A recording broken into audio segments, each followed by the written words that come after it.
یہ بات ذہن میں رکھیے کہ گھر کیسے ٹوٹتے ہیں؟ جب مرد یہ چاہ لیتا ہے کہ بیوی 100% میرے مزاج کی مطابقت میں ڈل جائے، اور ایسا عملاً ممکن نہیں ہے۔ دو لوگوں کے درمیان کلیتاً موافقت ممکن ہی نہیں ہے، یہ اللہ نے نظام ہی نہیں بنایا۔ قدرت نے جو کائنات کے اندر تنوع کا جمال پیدا کیا ہے، کائنات کی خوبصورت اختلاف اور تنوع پہ ہے۔ دو حقیقی بھائیوں کا مزاج نہیں ملتا تو دوسرے خاندان سے آئی ہوئی خاتون کا مزاج شوہر سے، ارے ان پر حق ہیں، ان کے تمہارے اوپر حق ہیں۔ کیسر روم کے دربار میں نا ایک بڑی مشہور روایت ہے۔ یہ بات ذہن میں رکھیے کہ گھر کیسے ٹوٹتے ہیں؟ جب مرد یہ چاہ لیتا ہے کہ بیوی 100% میرے مزاج کی مطابقت میں ڈل جائے، اور ایسا عملاً ممکن نہیں ہے۔ دو لوگوں کے درمیان کلیتاً موافقت ممکن ہی نہیں ہے، یہ اللہ نے نظام ہی نہیں بنایا۔ قدرت نے جو کائنات کے اندر تنوع کا جمال پیدا کیا ہے، کائنات کی خوبصورتی ہی اختلاف اور تنوع پہ ہے۔ دو حقیقی بھائیوں کا مزاج نہیں ملتا تو دوسرے خاندان سے آئی ہوئی خاتون کا مزاج شوہر سے کیسے ملے گا؟ ویسے تو مرد اور مرد کا مزاج نہیں آپس میں ملتا، اور بیوی اور شوہر جو مرد اور عورت ہیں ان کا کیسے ملے گا کلیتاً؟ ایک ماں باپ کے گھر میں پرورش پانے والی بیٹیاں اور بیٹے، ان کا مزاج کلیتاً موافقت نہیں رکھتا، تو ایک دوسرے خاندان میں پرورش پا کے اور ایک اس خاندان میں، تو ان کا کیسے کلیتاً موافق ہوگا؟ دو آدمیوں کا نشانی انگوٹھا نہیں ملتا، دو آدمیوں کی شکلیں نہیں ملتی، دو لوگوں کی آواز نہیں ملتی، تو دو لوگوں کا مزاج کیسے ملے گا؟ تو ممکن نہیں ہے۔ لیکن نفسیات کے ماہرین نے کہا ہے کہ دو لوگوں کے درمیان اگر آپ کہیں کہ یہ تو ہم مزاج ہیں، بالکل ایک طرح سوچتے ہیں، کلیتاً موافقت ہے ان کی، تو وہ بھی 80% ہوگی، 20% پھر بھی فرق ہوگا، اور یہ کوئی کیس ہوگا کہ کلیتاً موافقت ہو، اور اگر ہوگی تو 80% ہوگی، 20% پھر بھی فرق ہوگا، تو 20% تو پھر بھی برداشت کرنا پڑے گا۔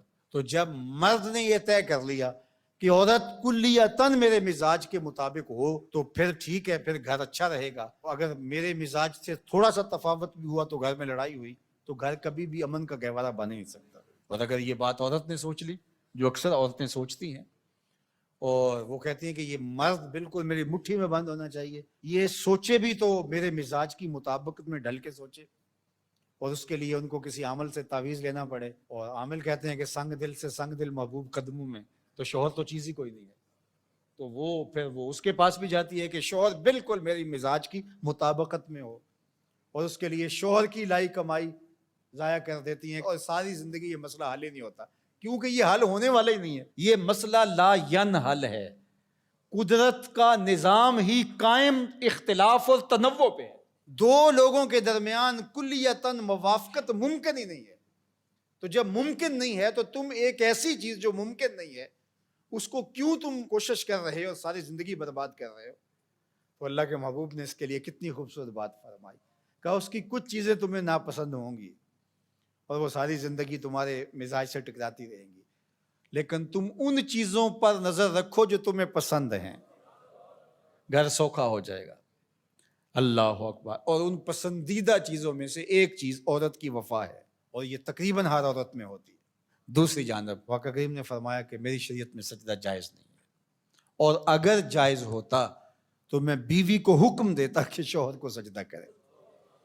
اس سے بلیغ انداز شوہر کے حق کو بیان کرنے کا نہیں ہو سکتا۔ اب یہ ایک فرمان سے حضور نے ایک تو ممانت فرما دی، غیر اللہ کے لیے سجدہ روا نہیں ہے، تعظیمی سجدہ بھی روا نہیں، حالانکہ تعبدی تو کبھی بھی روا نہیں ہوا، یہ تعظیمی سجدہ تھا، اور میں اگر جائز ہوتا تو میں بیوی کو اس کا حکم دیتا کہ وہ شوہر کے لیے سجدہ ریزی کرے۔ اب بتائیے کہ کس قدر بلیغ انداز ہے شوہر کے حقوق بیان کرنے کا۔ اور پھر آگے کیا خوب بات کہی، ہن لباس لکم وانتم لباس لہن، تم ان کا لباس ہو اور وہ تمہارا لباس ہے۔ قرآن تو قرآن ہے نا، کنایتاً ایک لفظ استعمال کیا، لیکن قرآن کی بلاغت، اللہ اکبر۔ لباس پردہ ہوتا ہے، ڈھانپنے والا ہوتا ہے، تو میاں بیوی ایک دوسرے کے عیبوں کو، کمیوں کوتاہیوں کو ڈھانپنے والے ہوتے ہیں، نہ کہ نشر کرنے والے۔